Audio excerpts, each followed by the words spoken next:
Okay.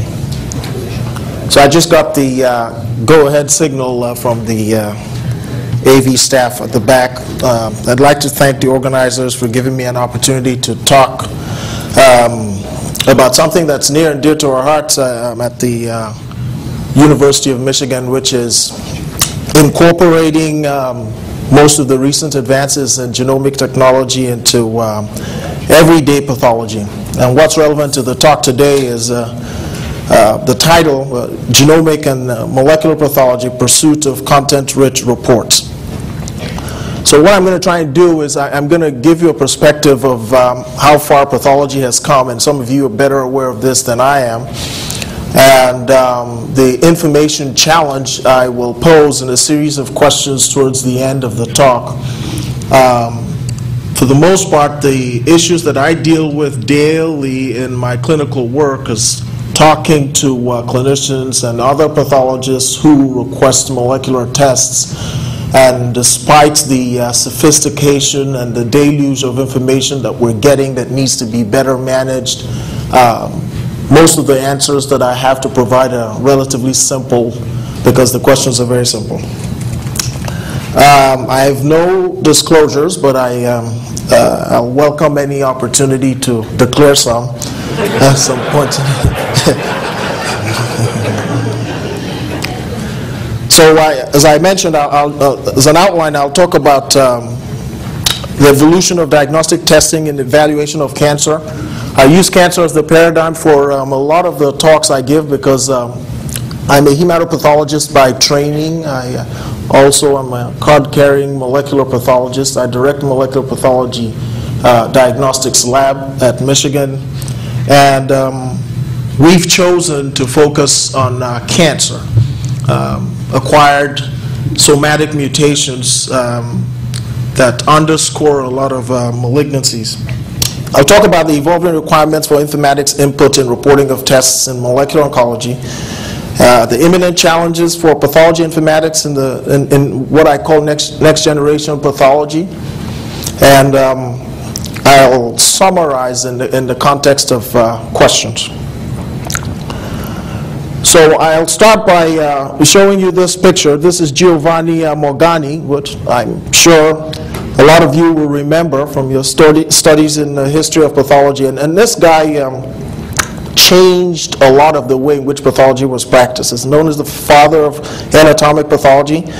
And he wrote a book that was translated in more than 28 languages, and it's written in Latin. It's shortened, it's known as De Sedibus. He was a student of Valsalva, and importantly, his innovation was clinical correlation. And these are things we take for granted today. So his innovation was clinical correlation. And so is widely considered the founder of modern medicine. Now, after gross pathology had taken some shape, there was a fierce debate and there were controversies about utilizing a microscope.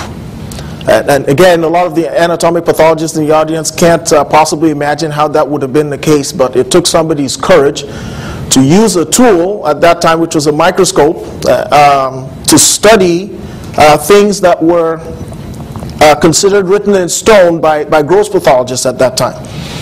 And I'd recommend that you read Anne LaBerge's paper. It's available off the web if you want, about how intense these debates were just to transfer from gross pathology to microscopic pathology, because the French would ask, well, what if it doesn't correlate? What if what you see microscopically is different than what you expect in gross?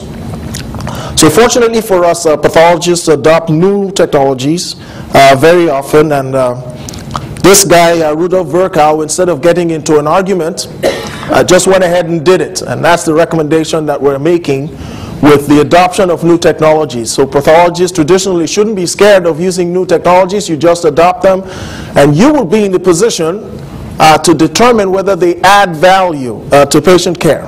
It's a lot worse if somebody else who is not familiar with disease or the pathogenesis of disease does that. The French think it's a shame that the person who introduced microscopy into pathology was German, but that's another conversation.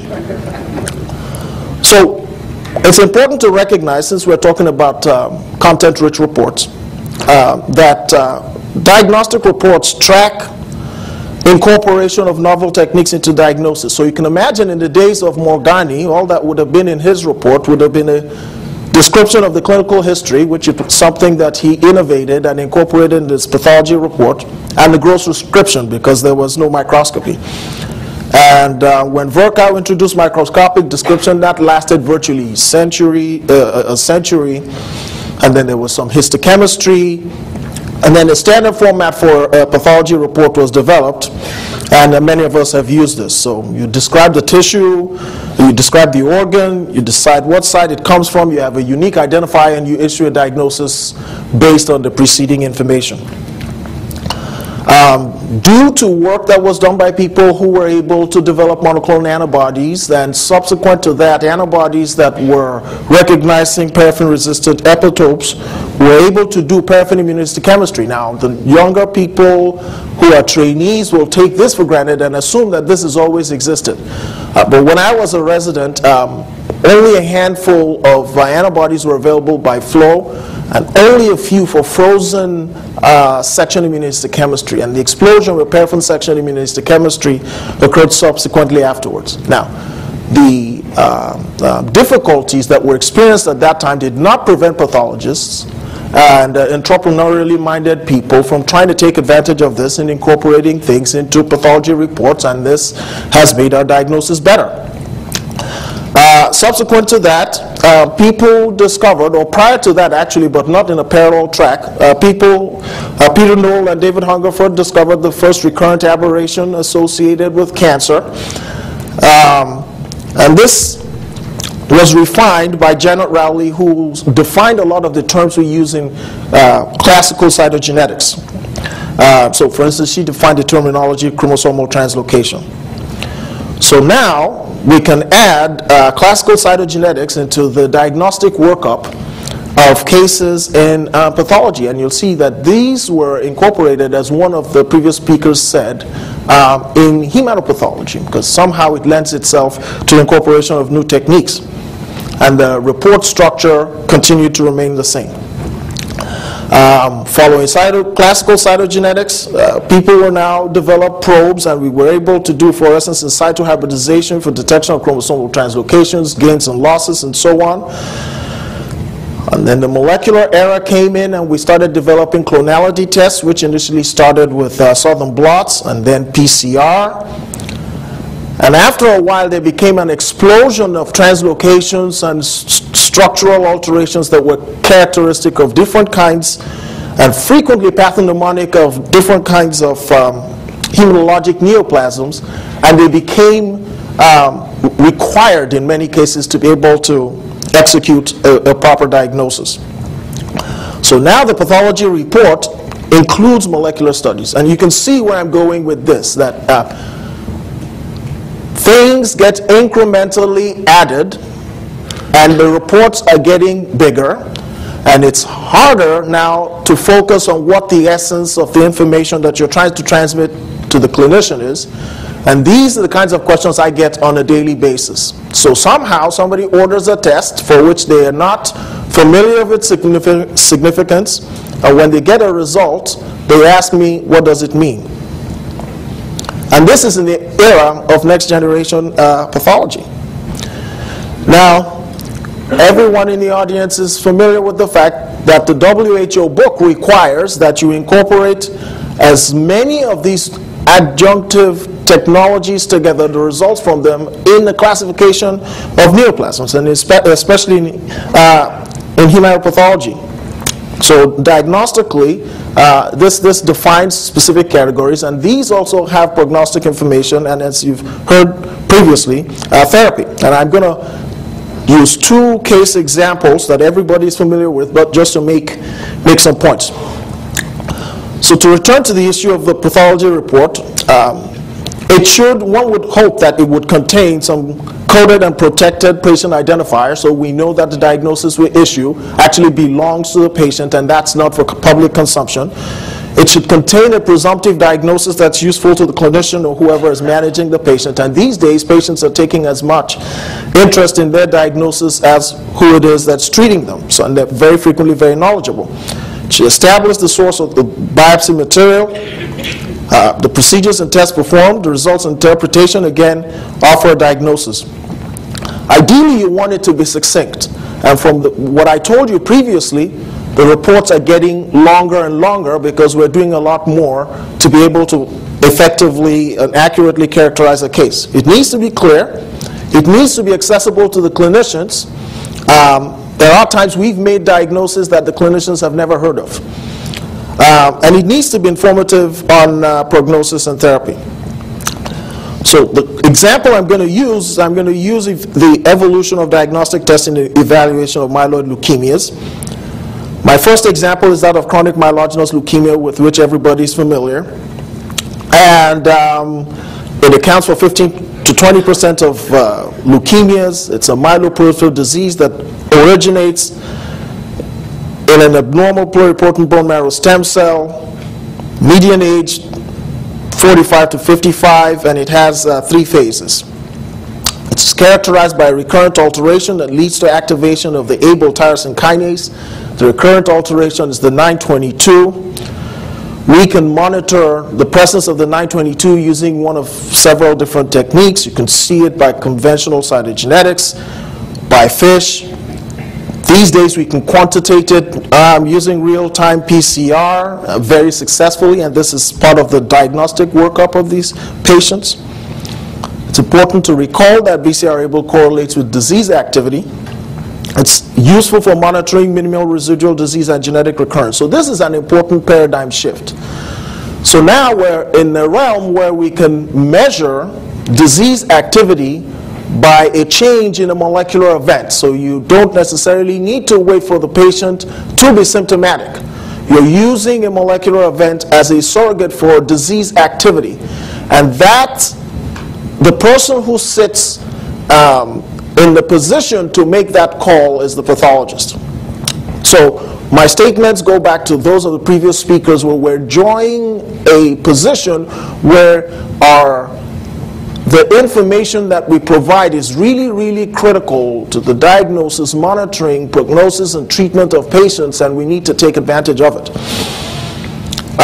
So it's important to know that molecular positivity may remain without recurrence, and the way you actually monitor patients is using successive assays, so you can't just use one point.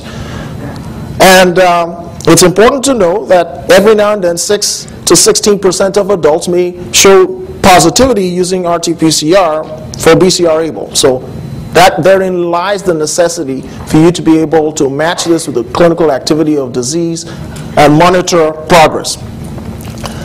So there are defined parameters for you to do something about changing levels of BCR-ABL. So low or falling levels correlate with continued remission. High or rising levels predict relapse, and successive assays are required. You require a minimum of 3, and you need 3 log-fold changes to satisfy the criteria known as a major molecular response. And this is part of routine testing. So how is it monitored in the clinical laboratory? Well, I took the opportunity to show a trending tool which was designed and executed for us by Dr. Yul Belize, who's in our department. So we have the good fortune of having competent informaticians. And why is this important? When I report to a client that his patient has 0.1 copies of BCR-ABL, I typically get a phone call. What does that mean? If I show them a graph of successive measurements, they don't ask me any questions. So that builds into my efficiency. I can now spend time doing other things rather than being on the phone answering the same question to 10 different people on the same day. So thank you, Yul. More importantly, it's done using an international, it's standardized in international scale so that the patient may go elsewhere and have the data from our laboratory measured against whatever results they get from their new provider. Now, because BCR-ABL is necessary and sufficient and an important driver of the disease CML, people were successful in coming up with a drug that made all the tabloids and is very important in patient management, imatinib, as you will all be familiar. And imatinib is used frequently in the treatment of patients with CML, and we monitor patients who are treated with imatinib using the quantitative RT-PCR that I showed you. But some patients relapse while on imatinib, and resistance in patients who've been on the drug for a long time is fairly common. It also depends on what phase of CML it is, but it's just important to know that many patients aren't cured. And again, the measurements that are made in the molecular lab account for, can precede the diagnosis of relapse in a patient. So this is an example of a 64-year-old man, receives imatinib, and the tumor burden as assessed by quantitative RT-PCR crashes. And by all the indices by which CML is measured, the patient is negative and falls into the category of molecular remission. The sensitivity of our PCR assay is it should detect 1 copy in 10 to the power 5, or 100,000. But as I mentioned, as time elapses, we often start to see an increase in the BCR-ABL levels, in which case there's a molecular relapse. So why do these patients relapse? Well, the vast majority of cases are as a result of mutations that occur in the kinase domain, and these mutations somewhat render resistance to binding to the drug. So in this particular case, this T315I substitution is a mutation which is very, very notorious because not only does it have complete resistance to imatinib, some of the second order drugs that are used, it's also resistant to them. So this is a diagram basically showing that the drug itself binds to the ATP binding pocket, and the mutations render the pocket inaccessible. Now, there's a whole lot of mutations, and these mutations have their own degrees of susceptibility to the compounds.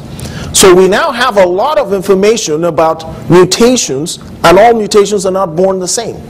And it's very difficult for any one person to remember all of these things, so you need to have a resource whereby you can look these things up. And frequently, this is in real time. So here I try to show what's known about imatinib, nilotinib, and dasatinib. And in green, basically shows susceptibility to the compounds. Yellow is mild susceptibility, and red is complete resistance. And you might be able to make out that T315I is resistant to all three compounds. So were I to do a sequencing of the ABL kinase gene in a patient who's been on imatinib, I can offer information to the clinician and say, this patient has T315I, chances are elevating the dose of imatinib is not going to work. And any of the other compounds or any of the other agents we talked about won't work, and they'll have to come up with some other way of treating the patient.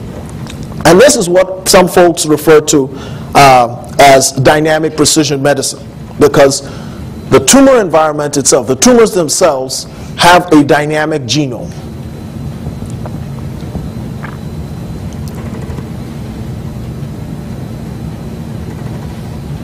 This is an example of another mutation which ended up developing T315I. And this is, again, when you've done the sequencing of the ABL kinase gene where the patient actually acquires more than one mutation. So they're actually resistant to more than one compound. So this puts you in a position to inform the clinician about the different options that follow imatinib failure.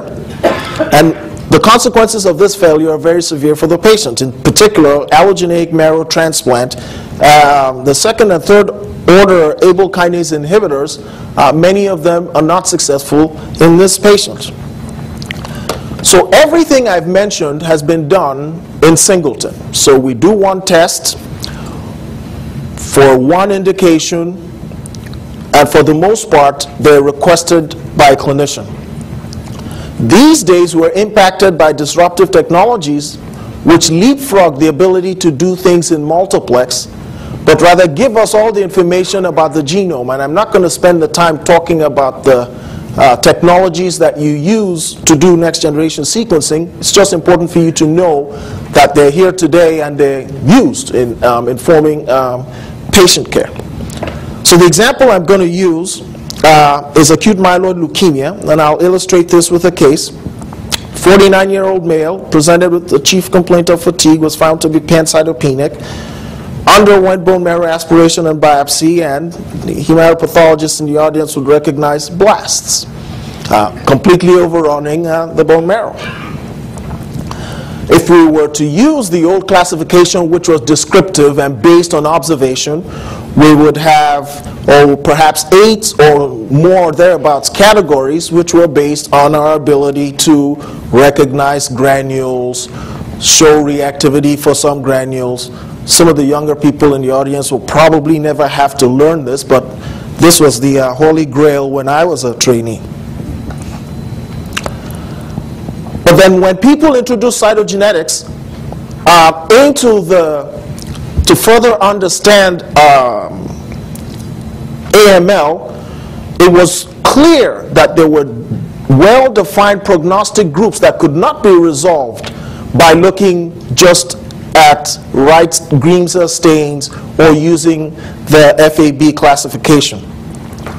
So these days, what used to be a fairly uniform category of diseases is characterized by a whole lot of mutations and a whole lot of recurrent translocations, and it's becoming harder and harder to keep up with the novel mutations that carry certain degrees of clinical import. But the important thing is that with the follow-up clinical studies that have been done, these have been established to be important. So here's our patient's karyogram. Aside from some minor alterations that are too subtle for a non-cytogeneticist like myself to see, this is pretty much normal. So what's the explanation for having aggressive disease? Well, this type of diagram is known as a circus plot, and what it does is it's taken advantage of next generation sequencing to establish the location of mutations, and they're oriented in a fashion such that you can, when a group of patients were studied who were so-called karyotypically negative, many of them tended to have mutations impacting these genes, and more importantly, some of them coexisted together, and beyond that, some of them were exclusive of one another. And this has turned out to be an important paper because it's defined important prognostic categories in AML. So now we have a new way, which is actually clinically informative and carries significant prognostic information, where what used to have been favorable prognosis AML, and those are the ones that had recurrent aberrations like the T1517, were described as being favorable, but the normal karyotype, which accounted for between 30% and 40%, there are mutations you can test for, and the specifics are not as important as that. The mutations you can test for in a panel, and depending on the combination, will put the patient at intermediate risk or unfavorable risk. And this determines exactly how they're going to be treated. And so this describes here what the breakdown is between the cytogenetic classification of favorable, intermediate, and unfavorable, and the new integrated classification that incorporates these mutations. So how does this get represented in a report? So these are the challenges that we're going to start to deal with, because A, you need individuals who understand the alterations and their impact. B, you need to be able to, if we're following the rules, articulate this in a concise manner that's accessible to the clinician. And C, it needs to be presented in a fashion that provides them with actionable options or alternatives. So hematopathology has not been the exclusive preserve for complexity in testing. Multiplex testing using multiplex immunohistochemistry and QDOTs will probably start to make a resurgence because people are discovering more and more proteins that are expressed in cells and will dramatically minimize the kinds of panels that people are using to make diagnosis in anatomic pathology. So these QDOTs give you the opportunity today to be able to multiplex as many as 12 different colors. And here's an example loaned to me by Tom Grogan of Ventana, where several different markers are being used to show nuclear and cytoplasmic and membranous antigens in a particular tumor sample. And they envisage that with quantitative imaging, which requires a whole lot of informatics, this information will be integrated in a fashion as to give objective data about the levels of expression of each one of these antigens, rather than somebody says, oh, I think CD20 is weak, or something not quantitative like that. And so the idea also would be to generate patient-centric reports. In our practice in the molecular diagnostics lab, a large number of our clients actually request that we provide them with hard data. For example, sequencing, electropherograms, clonality tests, and they call back to sometimes challenge our opinion. And we've been doing this for a long time. So that takes some time for us to now make some explanations as to why, well, this is actually a mutation and it isn't, and so on. The point I'm trying to make is that the increasing demand on providing more information into the reports is not necessarily value added unless we can do this in a disciplined fashion that is actually informative and has some value to the patient. So this is one way somebody envisages that an enhanced report can look, that provides some of the primary data, have some snapshots of some histology, some immunohistochemistry, so probably some molecular data and outcomes data in a visually appealing manner to the clinicians or whoever the pathologist has served as a consultant to. So I would argue that at this time the informatics has become the rate limiting step, and this opinion is shared by the Institute of Medicine. And they ask, well, if we're doing whole genome sequencing, if currently we're working with singleton assays, which are just incremental, what happens when we have information about the whole genome? How is that going to be conveyed? Are we going to extract some information? And if information is available now and it's not interpretable right now because we don't know what it means, is it our duty to reinterpret that information when we know more about the significance of a particular genotype? Who makes the decisions as to what gets filtered? And to what extent is it appropriate to withhold information? Now, as you all know, it costs a lot of money to sequence the human genome the first time. And the prediction is that by 2020, it should cost less than $1,000 for a whole genome as a standard issue. But they're talking about the less than $1,000 genome with a $100,000 informatics experiment. And that part of the whole exercise has not really been worked out. Right now, anybody can get their genome sequenced for less than $5,000.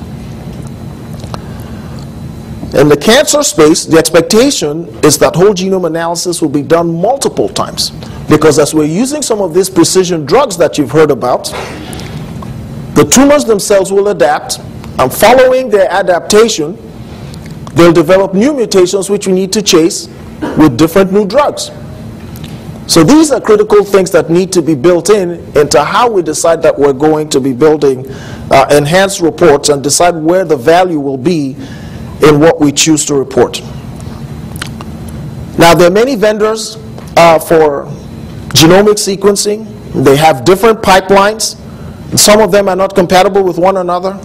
And you can see this pathologist here sitting in his chair, which is where I envisage pathologists will be rather than in front of a microscope, trying to distill all of the information in some kind of sensible manner from all of these different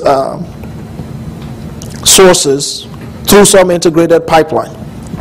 So between data generation, its annotation, and its interpretation, there's a big gap. And the understanding right now is that it's only big groups and people who are very well set up to be able to handle this degree of complexity that are going to be able to understand it well enough to be able to offer this in any useful way to patients and generate the appropriate kinds of reports that would be helpful in patient management. We're hoping that at some point the reports will contain pathway-driven information. So you say, well, so like with the case of BRAF, it's a molecular target. So if somebody has mutated BRAF, we can probably treat the patient with a RAF inhibitor if there's evidence to support that. And you and I know that the fact that somebody has BRAF V600E melanoma and that's treatable does not mean that that same treatment would work if they have V600K and they're agents that target that specific mutation. So it's going to get to a point where we'll have so many agents and so many mutations, and in different cell systems we'll need information to know what the appropriate thing to do is. So I just finalize by saying that there's a big need for us to be able to integrate this information. I think that solution is going to come from integrative informatics. At the end of the day, we'll need to convey what disease the patient has, how much of it is there, what drug will the disease respond to, and who needs treatment. I think if we're able to accomplish this, we would have satisfied what I think the minimal criteria would be to get the kind of content-enriched reports that are necessary for us to be able to be big players in patient management. Thank you very much.